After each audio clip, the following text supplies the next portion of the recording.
Good morning everyone. Now our next chapter is chapter number 9, forces in 3 dimension. देखो अभी तक हमने first chapter में forces at a point find out किया है. फोर्सेस एट अ पॉइंट क्या होता है कि अगर एक पॉइंट पे दो फोर्सेस एक्ट कर रहे हैं, let the force P and second force is Q, तो आप इसका रिजल्टेंट कैसे फाइंड आउट करते हो? आप पैरेललोग्राम ड्रॉ करते हो. पहले एक लाइन आपके क्यू के पैरेलल आती है, that is Q force, and एक पी के पैरेलल आती है तो ये पी फोर्स, और ये पैरेललोग्राम बन जाता है. फिर आप इसके डायगोनल से क्या रिप्रेजेंट करते हो? रिजल्टेंट. ये क्या है? Parallelogram law of forces. तो अगर आपको दो फोर्सेस का रिजल्टेंट फाइंड आउट करना है एट अ पॉइंट, तो आप पैरेललोग्राम लॉ ऑफ फोर्सेस से फाइंड आउट करते हो. अब हमें यहाँ पे जो फोर्सेस दिए हुए हैं वो 3 डायमेंशन में दिए हुए हैं, means along 3 axis, along X axis, Y axis and Z axis के अलॉन्ग. तो इन फोर्सेस का हम रिजल्टेंट कैसे फाइंड आउट करेंगे? Using parallelopiped law of forces, means हम पैरेललोग्राम लॉ ऑफ फोर्सेस को एक्सटेंड कर देते हैं. तो देखो, अगर आपके पास 3 फोर्सेस हैं जो एक पॉइंट पर एक्ट कर रहे हैं, 3 फोर्सेस कैसे हैं? Are represented in magnitude and direction by O A, O B and O C along X axis, Y axis and Z axis at point O. और इसकी रिजल्टेंट का जो मैग्नीट्यूड और डायरेक्शन होगी वो किसके लॉन्ग होगी? ओ पी के लॉन्ग होगी, that is O P is the diagonal. तो ओ पी के लॉन्ग होगी. अगर लेट कि ओ पी आपके पास क्या है? X, capital X comma Y comma Z, means ये लेंथ क्या है आपकी? एक्स, ये क्या है? वाई, और ये क्या है? जेड. तो अगर मैं इस रिजल्टेंट का मैग्नीट्यूड फाइंड आउट करूँ तो मेरे पास क्या आएगा रिजल्टेंट का magnitude? That is O P का मैग्नीट्यूड क्या बनेगा? Let us suppose that it's magnitude is equals to R. तो आपके पास मैग्नीट्यूड की वैल्यू, ये ऑरिजिन है 0,0,0, तो मैग्नीट्यूड क्या आएगा? X minus 0 whole square plus Y minus 0 whole square plus z minus 0 whole square, and we get square root of X square plus Y square plus Z square. Okay, now अगर ये तो हो गया आपका resultant का magnitude. अगर आपको इस लाइन के ओपी के डायरेक्शन कोसाइंस फाइंड आउट करने हैं, तो डायरेक्शन कोसाइंस क्या होंगे? एक्स अलोंग, एक्स के अलोंग क्या होगा? X divided by magnitude of O P, तो वो क्या बनेगा? X square plus Y square plus Z square, and Y divided by square root X square plus Y square plus Z square, and Z divided by square root of X square plus Y square plus Z square. ये आपके क्या होंगे? Direction cosines होंगे. और यहाँ से square root, इसका magnitude किसके इक्वल है? आर के. So we get X by R, Y by R और जेड बाय आर. जनरली हम डायरेक्शन कोसाइंस को किससे रिप्रेजेंट करते हैं? एल एम एन से रिप्रेजेंट करते हैं.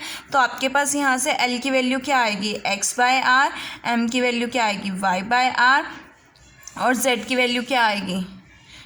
n की वैल्यू क्या आएगी? z by R. That is we get x is equals to L R, y is equals to M R, and z is equals to N R, which are the values of x, y and z. Now अगर through angle find out करना है, तो angle के through आपके पास X Y Z की value क्या होती है? अगर एक्स एक्सिस के साथ ओपी जो है वो अल्फ़ा एंगल बना रही है, तो आपके पास एक्स की वैल्यू क्या होगी? R cos alpha. और वाई एक्सिस के साथ अगर वो बीटा एंगल बना रही है तो क्या बनेगी? R cos beta. और जेड एक्सिस के साथ अगर गामा एंगल बना रही है तो आर कॉस गामा हो जाएगा. और ऑल्सो आर वेक्टर को हम किससे रिप्रेजेंट कर सकते हैं? वेक्टर फॉर्म में X I cap plus Y J cap plus Z K cap. यहाँ से भी आपके पास एक्स वाई जेड की वैल्यू क्या आएगी? L R M R, Z is equals to N R. Now हमारा जो नेक्स्ट टॉपिक है वो है कपल से रिलेटेड. तो सबसे पहले आपके पास कपल क्या है? Couple is the two forces which are, so couple क्या? आपके पास two equal and unlike parallel forces with different line of action. अगर आपके पास दो अनलाइक पैरेलल फोर्सेस हैं जिनका लाइन ऑफ एक्शन डिफरेंट है, then we can say that they form couple. For example this, इस तरह से अनलाइक दोनों फोर्सेस पैरेलल हैं और अनलाइक हैं, तो हम इसे क्या कह सकते हैं, कपल कह सकते हैं। और we can say also this is a couple. ये आपके पास जो होती है आर्म ऑफ द कपल होती है, ठीक है। This is the arm of the couple, let the length of the arm of the couple be small p, और फोर्स क्या है p। और अगर आपको इसका मोमेंट फाइंड आउट करना है कपल का, तो मोमेंट ऑफ कपल किसके इक्वल होता है, force into arm of the couple. और साइन किस पे डिपेंड करता है, अगर एंटी क्लॉकवाइज है तो पॉजिटिव साइन आएगा, और अगर क्लॉकवाइज है तो नेगेटिव साइन आएगा। देखो ये क्या है, एंटी क्लॉकवाइज है ना, एंटी क्लॉकवाइज, तो इस केस में क्या बनेगा, पॉजिटिव साइन बनेगा। सो वी गेट फोर्स क्या है, capital P, arm of the couple क्या है, small p, this is movement of the couple. और अगर मैं इसकी बात करूँ तो ये आपके पास कैसे है, इस डायरेक्शन में है ना, इस डायरेक्शन में, तो इट मीन्स क्लॉकवाइज है। तो इस केस में अगर P स्मॉल p है, ये कैपिटल P है, तो आपके पास मूवमेंट ऑफ द कपल क्या आएगा, P इंटू P और नेगेटिव साइन। नाउ अगर हम 3D की बात करें, तो अगर आपका जो कपल है वो XOY प्लेन में है, देन उस XOY प्लेन के अकॉर्डिंग उसकी लेंथ क्या होगी, पॉजिटिव होगी। देखो अगर मैंने ये लिया है इस तरह से XOY, ये कौन सी डायरेक्शन है, एंटी क्लॉकवाइज डायरेक्शन है, तो क्या आएगा, पॉजिटिव। और इसकी एक्सिस क्या बनेगी, इस कपल की एक्सिस परपेंडिकुलर डायरेक्शन में, दैट इज OZ बनेगी। और अगर YOX हो जाए तो नेगेटिव साइन आएगा। सिमिलरली अगर आपके पास ZOX है तो एक्सिस क्या बनेगी, OY, और अगर ZOY है तो YOZ है तो एक्सिस क्या बनेगी आपके पास, OX। ओके, नाउ अब हम कपल के कॉम्पोजिशन के बारे में बात करते हैं। तो देखो जैसे आपके पास फोर्सेस थे, 3 फोर्सेस, उसका रिजल्टेंट क्या था, square root of x² plus y² plus z²। अब यहाँ पे कपल की बात कर रहे हैं, तो कपल के केस में आपके पास 3 कंपोनेंट्स जो कपल्स के x y एक्सिस और z एक्सिस के अलॉन्ग होंगे, जो उनके क्या होंगे, movements, that is capital L, capital M and capital N, represented by OA, OB, OC। Similarly हम इसके रिजल्टेंट को कैसे फाइंड आउट करेंगे, हम इसको एक सिंगल कपल में कन्वर्ट करेंगे, जिसका रिजल्टेंट क्या होगा, G होगा, which is represented by square root L² plus M² plus N² about a line, और जिसके डायरेक्शन को साइंस क्या होंगे, L upon square root of L² plus M² plus N², M upon square root of L² plus M² plus N² and N upon square root of L² plus M² plus N². These are the direction cosines of the couple. और यहाँ से हम लिख सकते हैं L upon G, M upon G and N upon G. Now हमारे पास next theorem है, देखो नेक्स्ट थ्योरम है आपके पास, any system of forces acting on a rigid body. कोई भी सिस्टम ऑफ फोर्सेज अगर आपके पास एक रिजिड बॉडी पे एक्ट कर रहा है, तो हम उसको जनरली एक फोर्स में रिड्यूस कर सकते हैं और एक कपल में रिड्यूस कर सकते हैं। तो देखो repeat, any system of forces acting on a rigid body can be reduced in general to, हम एक फोर्स में रिड्यूस कर सकते हैं acting at an arbitrary chosen point of the body, और एक कपल में रिड्यूस कर सकते हैं। अगर हम उसको फोर्स में रिड्यूस कर सकते हैं, तो हम फोर्स के कंपोनेंट्स क्या होंगे, x, y, z, और अगर हम उसको कपल में रिप्रेजेंट कर सकते हैं तो उसके कंपोनेंट्स क्या होंगे, L, M, N। तो हम एक सिस्टम ऑफ फोर्सेस को इसमें रिप्रेजेंट कर सकते हैं, और ये क्या है, these are the components of force, means एक फोर्स में रिप्रेजेंट कर सकते हैं, and these are the components couple, means एक कपल में रिड्यूस कर सकते हैं। अब देखो इसका प्रूफ वेक्टर मेथड है। Let the given system of forces consist of forces F1, F2, F3, Fn। हमने एक सिस्टम ऑफ फोर्सेस लिया है जिसमें आपके पास फोर्सेस क्या हैं, F1, F2, F3, और वो सब फोर्सेस जो है A1, A2, A3 up to so on AN points पे एक्ट कर रहे हैं respectively of the rigid body. O हमने कोई आर्बिट्रेरी पॉइंट लिया है such that a1 a2 small a1 small a2 an, ये इसके क्या होंगे, पोजीशन वेक्टर्स होंगे ऑफ द पॉइंट्स, किस पॉइंट्स के, a1 a2 an with respect to o, means इन एक्सिस के ओ से ए के जो पोजीशन ओ ए के जो पोजीशन वेक्टर होंगे वो क्या होंगे, a1 a2 up to so on an। Now अगर मैं एक फोर्स लेती हूँ FR जो कि AR पॉइंट पे एक्ट कर रहा है, ओके, और मैंने AR को O से ज्वाइन किया तो इसका पोजीशन वेक्टर क्या है, AR, ओके। अब यहाँ से O पॉइंट पे मैंने दो force equal and opposite act करे हैं with same magnitude FR and negative of FR।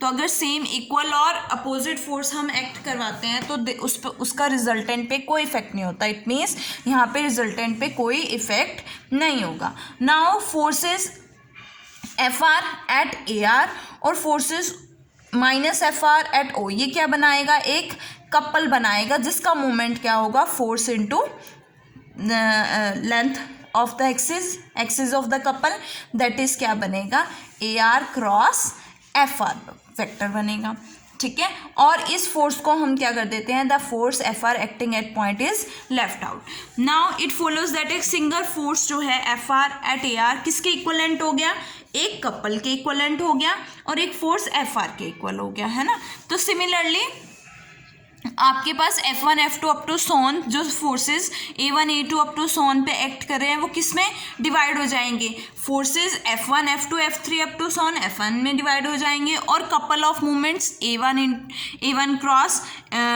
F1 A2 cross F2 A3 cross F3 up to so on इसमें रिड्यूस हो जाएंगे। अब बात करते हैं कि आपके पास जो है सिस्टम ऑफ फोर्सेस, इसी तरह से सिस्टम ऑफ फोर्सेस जो है वो किसके इक्वलेंट हो जाएगा, एक सिस्टम ऑफ फोर्सेस से with the couple of movements. तो यहाँ से आपके पास उनके वेक्टर्स क्या आएंगे, रिजल्टेंट फोर्सेस क्या आएंगे, रिजल्टेंट फोर्सेस आर क्या बनेगा, is equal to F1 plus F2 plus up to so on Fn, और मोमेंट ऑफ रिजल्टेंट कपल क्या बनेगा, capital G is equals to A1 cross F1 A2 cross F2 plus up to so on AN cross FN। और हम इसको कैसे लिख सकते हैं, summation I R is equal to 1 to n FR vector, और इज इक्वल्स टू G को कैसे लिख सकते हैं, summation R is equal to 1 to n AR cross FR vector. ये तो हो गया आपका कि आप एक सिस्टम ऑफ फोर्सेस को एक कपल और एक फोर्स में रिड्यूस कर सकते हो। अब हम इसकी इक्विलिब्रियम की कंडीशन के बारे में देखेंगे।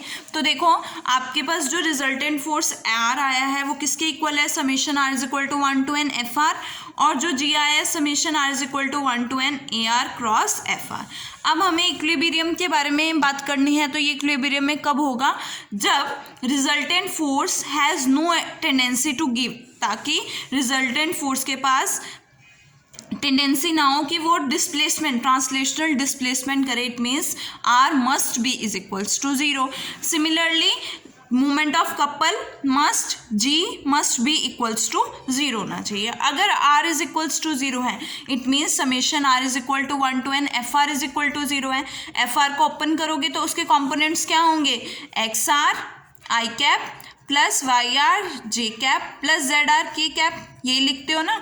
तो यहाँ से मैं क्या लिखूंगी, summation R is equal to 1 to n XR I cap YR J cap ZR K cap. Separate कर दोगे तो ये टर्म जो है 0 के इक्वल कब होगी, जब सेपरेटली I कैप के कोफिशिएंट, J कैप के कोफिशिएंट और K कैप के कोफिशिएंट्स क्या होंगे, 0 होंगे। तो I कैप का कोफिशिएंट क्या है, summation R is equal to 1 to n XR is equal to 0, summation R is equal to 1 to n YR is equal to 0, और summation R is equal to 1 to n ZR is equal to 0। और इसे आप क्या लिखते हो, capital X capital Y and capital Z must be equals to 0 for the condition of equilibrium.